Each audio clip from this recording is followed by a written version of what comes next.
Dileep case അല്ലെങ്കിൽ നടിയെ ആക്രമിച്ച കേസ്, ഇങ്ങനെയാണ് ചർച്ച. ദിലീപ് കേസും നടിയെ ആക്രമിച്ച കേസും. അതെന്താ അങ്ങനെ പറയുന്നത് വെച്ചിട്ടുണ്ടെങ്കിൽ, നടിയെ ആക്രമിച്ച കേസിൽ 6 പേര് കുറ്റക്കാരാണെന്ന് കോടതി കണ്ടെത്തുന്നു, അവരെ ശിക്ഷിക്കുന്നു. നടി ആ ഒരു വിധിയിൽ തൃപ്തി പ്രകടിപ്പിച്ചിട്ടില്ല, നമുക്കും തൃപ്തി പ്രകടിപ്പിക്കാൻ കഴിയില്ല. കാരണം അത്രമാത്രം ക്രൂരത ആ ഒരു സ്ത്രീയോട് ആ ഒന്നാം പ്രതി ആയിട്ടുള്ള പൊലീസുകാർ ചെയ്തിട്ടുണ്ട്. ബാക്കിയുള്ള ആളുകൾ കൂട്ടുന്നുണ്ട്. ഈ കൂട്ടുപ്രതികൾക്കും ഈ കുറ്റം ചെയ്ത ആളുകൾക്കൊക്കെ ഒരേ ശിക്ഷ തന്നെയാണ് കിട്ടുക എന്നുള്ള കാര്യത്തിൽ തർക്കമൊന്നും വേണ്ട. ഇനിയും ഈ ഒരു കേസിൽ ക്ലാരിഫിക്കേഷൻ വേണമെന്നുണ്ടെങ്കിൽ ഈ ഒരു കേസ് ഇങ്ങനെ പോയാലൊന്നും പോരാ. അത് ഹൈക്കോടതിയിൽ നിന്നെങ്കിലും ഒരു CBIയിലേക്ക് കിട്ടും, അല്ലെങ്കിൽ എത്തും എന്നുള്ള വിശ്വാസത്തിലാണ് ഞാനൊക്കെ നിൽക്കുന്നത്. ഇനി ദിലീപിന്റെ കേസ്. ഈ ദിലീപിന്റെ കേസിൽ ദിലീപിനെ മനഃപൂർവ്വം കേസിൽ കൊടുക്കാൻ വേണ്ടി കെട്ടിച്ചമച്ചുണ്ടാക്കിയ രേഖകളും തെളിവുകളാണ് ഇന്ന് കോടതി തന്നെ ചൂണ്ടിക്കാണിക്കുന്നത്. സന്ദീപ് ഇടപ്പാൾ അല്ല ചൂണ്ടിക്കാണിക്കുന്നത്, കോടതിയാണ് ചൂണ്ടിക്കാണിക്കുന്നത്. അതായത് അന്വേഷണ ഉദ്യോഗസ്ഥർ പോലും കെട്ടിച്ചമച്ചുണ്ടാക്കിയ ഒരു ബാലിഷമായിട്ടുള്ള കുറച്ച് തെളിവുകൾ. ഇതിലിപ്പോ ഒരുപാട് ആളുകൾ ഇപ്പോഴും തെറി വിളിച്ചുകൊണ്ടിരിക്കുന്നുണ്ട്. അവരോട് പറയാണ്, ഞാൻ PR വർക്ക് പൈസ വാങ്ങി എന്നുള്ളതൊക്കെ. നിങ്ങൾ സത്യത്തിൽ കോടതി അലക്ഷ്യമാണ് ചെയ്തുകൊണ്ടിരിക്കുന്ന ബോധം വേണം. അത് പറഞ്ഞപ്പോൾ ഓർത്തെ, ഇപ്പൊ അതിജീവിതയെ വളരെ മോശപ്പെട്ട രീതിയിൽ ചിത്രീകരിക്കുന്ന ഒരു കൂട്ടം ആളുകൾ ഇപ്പൊ രംഗത്ത് വന്നിട്ടുണ്ട്. അതിജീവിതയുടെ വക്കീല് തന്നെ ആ രീതിയിലുള്ള ഒരുപാട് സ്റ്റേറ്റ്മെന്റുകൾ പറയുന്നു. അവർ തന്നെ കോടതി അലക്ഷ്യം ഒരു രീതിയിൽ സൈഡിലൂടെ പറഞ്ഞുകൊണ്ടിരിക്കുന്നത് എന്നുള്ളതാണ്. ഇവിടെ കുറച്ച് കാര്യങ്ങൾ ചൂണ്ടിക്കാണിക്കാനുണ്ട്. അതായത് അതിജീവിതയെ വീണ്ടും വീണ്ടും ഇങ്ങനെ ദ്രോഹിക്കുന്നത് പോലെ ചില ആളുകളുടെ ചില വാക്കുകൾ ഉണ്ട് എന്നുള്ളതാണ്. അവർ ചിലപ്പോ ഈ വിധി വന്നതിന് ശേഷം ആ വിധി പകർപ്പ് വായിച്ചതിന് ശേഷം പറയുന്നതാണെങ്കിൽ പോലും പൊതുസമൂഹത്തിൽ പൊതുമധ്യത്തിൽ ഇങ്ങനെ ഇത് പറയാൻ പാടുമോ എന്ന് എനിക്ക് തോന്നിപ്പോയി. ഞാൻ കുറച്ച് വിഷ്വൽസ് കാണിച്ചു തരാം, നിങ്ങൾ അതിന് അഭിപ്രായം പറയണം. അതായത് ബലാത്സംഗം എന്ന് പറയുന്ന കൃത്യം നമ്മളൊക്കെ കരുതുന്ന പ്രക്രിയയാണോ നടന്നതെന്ന് അറിയാനായിട്ട് വെളുപ്പിനെ 5 മണിക്ക് കളമശ്ശേരിയിലെ ഡോക്ടറെ അടുത്ത് കൊണ്ടുപോകുമ്പോൾ, ഗൈനക്കോളജിസ്റ്റാണ്, കൊണ്ടുപോകുമ്പോൾ അവരോട് ശരീരത്തിലെ ഒരു പ്രത്യേക ഭാഗം പരിശോധിക്കാൻ ഈ അതിജീവിത സമ്മതിച്ചില്ല. എന്തുകൊണ്ട് സമ്മതിച്ചില്ല എന്ന് ഈ രേഖയിൽ എഴുതിയിട്ടില്ല. അതെന്തുകൊണ്ടായിരിക്കാം? അതായത് സത്യത്തിൽ ഈ പരിശോധന എന്ന് പറയുന്നത് ഒറിജിനിറ്റി ടെസ്റ്റാണ് അല്ലേ? ഈ പറയുന്ന ആൾ ബലാത്സംഗത്തിന് ഇരയായിട്ടുണ്ടോ, കന്യക അവസ്ഥ നഷ്ടപ്പെട്ടിട്ടുണ്ടോ എന്നാണ് ഈ പരിശോധനയിലൂടെ പുറത്തു വരുന്നത്. ആ പരിശോധന നടത്താൻ അതിജീവിത തയ്യാറായില്ല. അതിന്റെ കാരണം എന്താണെന്ന് എക്സിബിറ്റ് 113 അന്വേഷണ ഉദ്യോഗസ്ഥൻ പറഞ്ഞിട്ടില്ല എന്ന് വളരെ കൃത്യമാണ്. എടോ, ഒരു കാര്യം ചോദിച്ചോട്ടെ, അവിടെ എന്താണ് യഥാർത്ഥം നടന്നത് എന്ന് കൃത്യമായിട്ട് ഇവിടെയുള്ള എല്ലാവർക്കും അറിയാമെന്നുള്ളതാണ്. അവിടെ പെനട്രേഷൻ എന്നൊരു സംഭവം നടന്നിട്ടില്ല എന്ന് എല്ലാവർക്കും അറിയാം. പിന്നെ നിങ്ങൾ ഇത് ഈ രീതിയിൽ വന്ന് വ്യാഖ്യാനിക്കുമ്പോൾ എന്ത് വൃത്തികേടാണ് പറയുന്നത് എന്നുള്ള ബോധം നിങ്ങൾക്ക് എന്തുകൊണ്ടില്ല? നിങ്ങൾ ചിലപ്പോൾ നിങ്ങളുടെ ഭാഗം കറക്റ്റ് ആയിരിക്കാം, ചിലപ്പോൾ നിങ്ങൾ ജഡ്ജ്മെന്റും കാര്യങ്ങളൊക്കെ എടുത്തിട്ടും പറയുന്നുണ്ടാവുക. പക്ഷെ അതിൽ വലിയൊരു വൃത്തികേടുണ്ട്. ആ വൃത്തികേടാണ് നിങ്ങൾ ഇപ്പോൾ ചെയ്തുകൊണ്ടിരിക്കുന്നത്. ഇതിന്റെ ന്യായീകരണങ്ങളാണ് കോമഡി. ചില ആളുകൾ കമന്റ് ഇടുന്നത് വളരെ മോശപ്പെട്ട രീതിയിലാണ്. നമുക്കൊന്നും യാതൊരു തർക്കവും ഇല്ല. പൾസർ സുനി എന്ന് പറയുന്ന ആ നാറി അതിജീവിതയെ ഉപദ്രവിച്ചിട്ടുള്ള കാര്യത്തിൽ ഞങ്ങൾക്ക് ഒരു തർക്കമില്ല. അവനത് ചെയ്തു എന്ന് തന്നെ ഞങ്ങൾ വിശ്വസിക്കുന്നു. കാരണം എന്താ വെച്ചാൽ ഫോറൻസിക് റിപ്പോർട്ട് കിട്ടി. അതുകൂടാതെ തന്നെ അവർ മെഡിക്കലിന് ടൈം എത്ര വൈകിട്ടാണെന്നുണ്ടെങ്കിൽ അത് ചെയ്തിട്ടുണ്ട്. അത് കൃത്യമായിട്ട് നമുക്ക് മനസ്സിലായിട്ടുണ്ട്. അതിന്റെ ഒരു ക്ലാരിഫിക്കേഷൻ സംസാരിക്കുമ്പോൾ ശരിയാവില്ല. അതുകൊണ്ടാണ് ഞാനത് പറയാത്തത്. ഇനി അടുത്തത് വീണ്ടും പറയുന്നുണ്ട്. നടന്നിട്ടില്ല.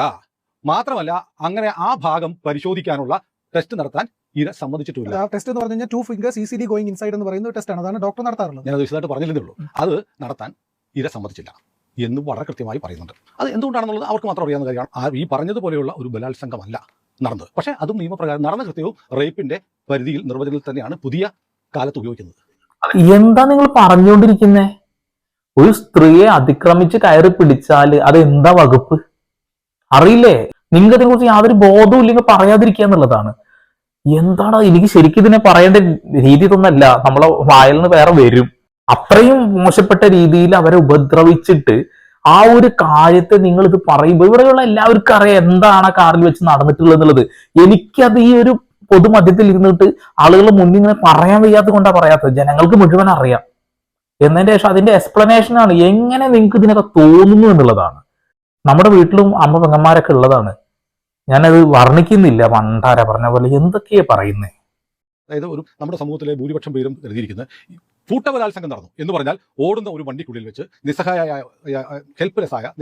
ആയ ഒരു പെൺകുട്ടിയെ 6 മല്ലന്മാർ ചേർന്ന് കൂട്ടബലാത്സംഗം നടത്തി, അതായത് പെനിട്രേഷൻ നടത്തി എന്നാണ് ആളുകൾ ആദ്യമേ ധരിക്കുക. അങ്ങനെ നമ്മളൊക്കെ ബലാത്സംഗം എന്ന് പറഞ്ഞാൽ കരുതിയിരിക്കുന്ന ആ സംഭവം ഉണ്ടല്ലോ, ആ സംഭവം കേസ് നടന്നിട്ടില്ല. നടന്നതായും ഈ പറയുന്ന അതിജീവിതയ്ക്ക് പരാതിയില്ല, പ്രോസിക്യൂഷൻ കേസില്ല. എന്ത് സന്തോഷത്തിൽ ഇയാളിത് പറയുന്നേ? എന്താ സത്യത്തിൽ എന്താണ് നിങ്ങൾ പറയാൻ ഉദ്ദേശിക്കുന്ന കാര്യം എന്താണെന്ന് മനസ്സിലാവുന്നില്ല. വാഹനത്തിനകത്ത് വെച്ച് ഇങ്ങനൊന്നും നടന്നില്ല, അതുകൊണ്ട് അത് ബലാത്സംഗത്തിൽ പെടില്ലേ? പക്ഷെ കോടതി പറയുന്നുണ്ട് ഇത് ബലാത്സംഗത്തിൽ പെടുന്നുള്ളത്. നിങ്ങൾ എന്തൊക്കെയാണ് ഈ പറഞ്ഞുകൊണ്ടിരിക്കുന്നത്? നിങ്ങൾക്ക് ആ ഒരു പോയിന്റ് തന്നെ ഒഴിവാക്കുക എന്നുള്ളതാണ്. നമ്മളൊന്നും ഒരു വീഡിയോയിൽ ആ ഒരു പോയിന്റ് പോലും പറയുന്നില്ല. അത് എന്തുകൊണ്ടാന്ന് വെച്ചിട്ടുണ്ടെങ്കിൽ കൃത്യമായ തെളിവ് ആ ഒരു കാര്യത്തിന് ഉണ്ട് എന്ന് മനസ്സിലാക്കിയത് കൊണ്ട് തന്നെയാണ്. അതിന് വിധിപ്പകർപ്പ് വായിക്കുന്ന ഏതൊരു മനുഷ്യനും മനസ്സിലാവും എന്ത് സംഭവിച്ചു എന്നുള്ളത്. അത് ഇനി വ്യാഖ്യാനിക്കേണ്ടതായിട്ടോ ഇങ്ങനെ പറയേണ്ടതായിട്ടോ ഇല്ല. വക്കീൽമാരോട് എന്തോ ഡെമോയെ കുറിച്ച് പറഞ്ഞു എന്നൊക്കെ ഞാൻ കേട്ടു. പക്ഷെ ആ ഒരു സമയത്ത് എനിക്ക് വീട് ചെയ്യാൻ കഴിഞ്ഞില്ല. അമ്മാതിരി ഊളത്തരൊന്നും നമ്മൾ ഒരിക്കലും പറയില്ല. ഇവിടെ ദിലീപ് കുറ്റക്കാരനല്ല എന്ന് വിധിപ്പകർപ്പ് നോക്കിയാൽ കൃത്യമായി മനസ്സിലാവും. അത് മാത്രമേ നമ്മൾ സംസാരിക്കുന്നുള്ളൂ. അതിന്റെ അപ്പുറത്തേക്ക് ഇവര് കാണിച്ചു കൂട്ടിയ ഒരു കാര്യം അത് CBI അന്വേഷിക്കട്ടെ. കേസ് അന്വേഷിച്ചിട്ട് അതിൽ ഇനിയിപ്പോ ദിലീപിനെ മാറ്റി നിർത്തിയാൽ ഇവര് തന്നെയാണ്, ഇവര് മാത്രമാണ് എന്ന് കണ്ടെത്തേണ്ടത് ഇവിടുത്തെ കേരള പോലീസിനത് കഴിഞ്ഞിട്ടില്ല. അതാണ് അവര് കൃത്യമായി കോടതിയിൽ തോറ്റു തുന്നം പാടിയത്. ഇത് കേന്ദ്ര ഏജൻസികളാണ് അന്വേഷിക്കേണ്ടത്. അപ്പൊ കൃത്യമായിട്ട് കാര്യം മനസ്സിലാവും. നമുക്ക് ഈ 6 പേരെ ശിക്ഷിച്ചതിൽ ഒരാൾ പറയുന്ന വാക്കുണ്ട്, അത് മാർട്ടിൻ.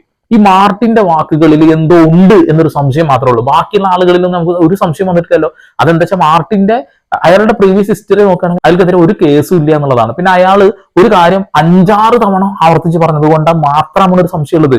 അതും ഇനി തെളിവുകളുടെ അടിസ്ഥാനത്തിൽ നോക്കുകയാണെന്നുണ്ടെങ്കിൽ അയാൾ കുറ്റക്കാരനാണെന്നുണ്ടെങ്കിൽ അയാളെ ശിക്ഷിക്കണം എന്നാണ് നമ്മൾ ആഗ്രഹിക്കുന്നത്. ഒരിക്കലും അവരെ നമ്മൾ മാറ്റി നിർത്തുന്നില്ല. ഇവിടെ കുറ്റം ആരോപിക്കപ്പെട്ട ഒരു മനുഷ്യൻ കുറ്റവിമുക്തനായി നിൽക്കുന്നുണ്ട്. അയാളെ ഇവരെ ആക്രമിക്കുമ്പോൾ അത് മാത്രമേ നമ്മൾ സംസാരിക്കുന്നുള്ളൂ. അപ്പോഴാണ് ഇയാൾ ഇങ്ങനെയൊക്കെ പറയുന്നത്. പിന്നെ മറ്റൊരു കാര്യം നടന്നിട്ടുണ്ട്. ആ മറ്റൊരു കാര്യവും ഇപ്പോൾ ബലാത്സംഗത്തിന്റെ പരിധിയിലാണ് കണക്കാക്കുന്നത്. അപ്പോൾ ബലാത്സംഗം എന്ന് പറഞ്ഞാൽ സമൂഹത്തിന്റെ മനസ്സിലുള്ള ആ ഒരു പ്രക്രിയ ഉണ്ടല്ലോ, ഓറൽ സെക്സ് കഴിച്ചു എന്നാണ് അത് മാത്രമാണ് ഇതിനകത്തുള്ളത്. എന്താടാ അത് മാത്രം നടന്നിട്ടുള്ളത്? എന്തൊരു ലാഘവത്തോട് കൂടിയിട്ടാണ് ഒരു വൃത്തികേടിനെയാണ് നിങ്ങൾ പറയുന്നത്. ഒരു വൃത്തികേടിനെ. നമ്മുടെ വീട്ടിലൊക്കെ അമ്മ പെങ്ങന്മാരുള്ളതാണ്, പെൺകുട്ടികളുള്ളതാണ്. അവർക്ക് നേരെ ഇങ്ങനെ ഒരു അതിക്രമം നടന്നു കഴിഞ്ഞാൽ നമ്മൾ വളരെ സിമ്പിൾ ആയിട്ട് ഇങ്ങനെ പറയോ അത് മാത്രം നടന്നിട്ടുള്ളൂ എന്നുള്ളത്? പൊന്നേ, എനിക്ക് ഇത്ര മാന്യമായി സംസാരിക്കാൻ അറിയുന്നത് എനിക്കിപ്പോഴാണ് മനസ്സിലാവുന്നത്. ഞാനിതിൽ പറയേണ്ട മറുപടി ഈ രീതിയിലൊന്നല്ല. അവനതിനെ നിസാരവൽക്കരിക്കുന്നത് ഒരു പെൺകുട്ടി അനുഭവിച്ച ദുരവസ്ഥയാണ്. ഇതിനുശേഷം അവർ എത്ര കഷ്ടപ്പെട്ടിട്ടുണ്ടാവും. നമുക്കിതൊന്നും അറിയില്ല, നമുക്കിത് മനസ്സിലാക്കാനുള്ള ബോധമില്ല. കാരണം നമുക്കിത് അനുഭവം ഉണ്ടാകാത്തൊരു കാര്യമാണ്. അപ്പോഴാണ് ഇയാൾ ഇങ്ങനെയൊക്കെ വന്ന് ഓരോന്ന് പറയുന്നത്. 6 പേർ ചേർന്ന് നേരത്തെ പ്രിയൻ പറഞ്ഞ കാര്യം ചെയ്തു എന്നല്ല, ഒരാൾ ചെയ്തു എന്നാണ്. ബാക്കിയുള്ളവർ അതിന് ഒത്താശ ചെയ്തു കൊടുത്തു. അപ്പൊ ഒത്താശ ചെയ്തു കൊടുത്ത ആളുകളെയും അത് ചെയ്ത ആളുകൾക്ക് തുല്യമായ കുറ്റകൃത്യത്തിൽ ഉൾപ്പെടുത്തി.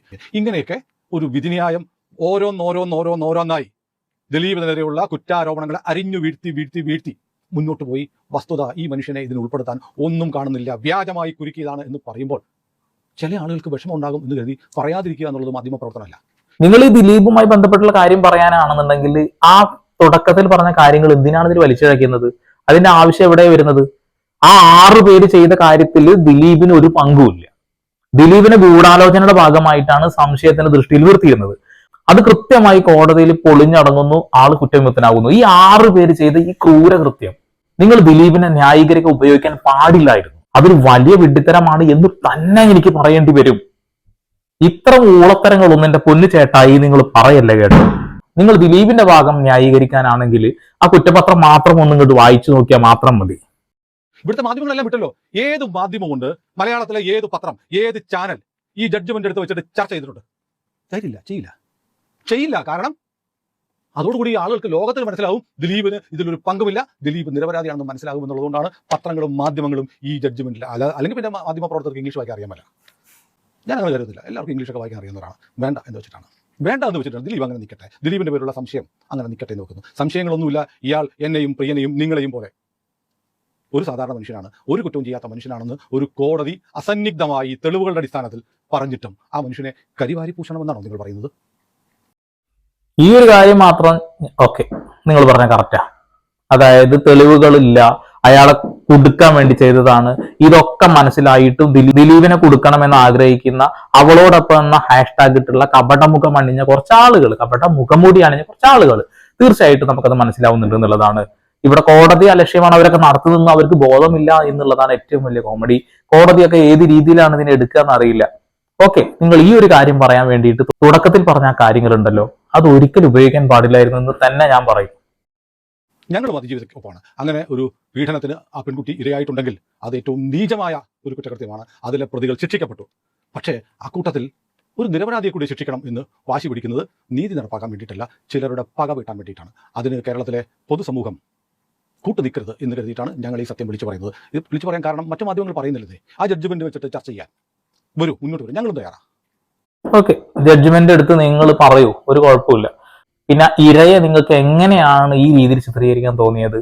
അത് വലിയ അപകടമാണ്, അബദ്ധമാണ്, വിഡ്ഢിത്തരമാണ്. ഇതൊന്നും ഇങ്ങനെ ഒരു പൊതുമധ്യത്തിൽ വന്നിരുന്ന് പറയാൻ പാടില്ല എന്നുള്ളതാണ്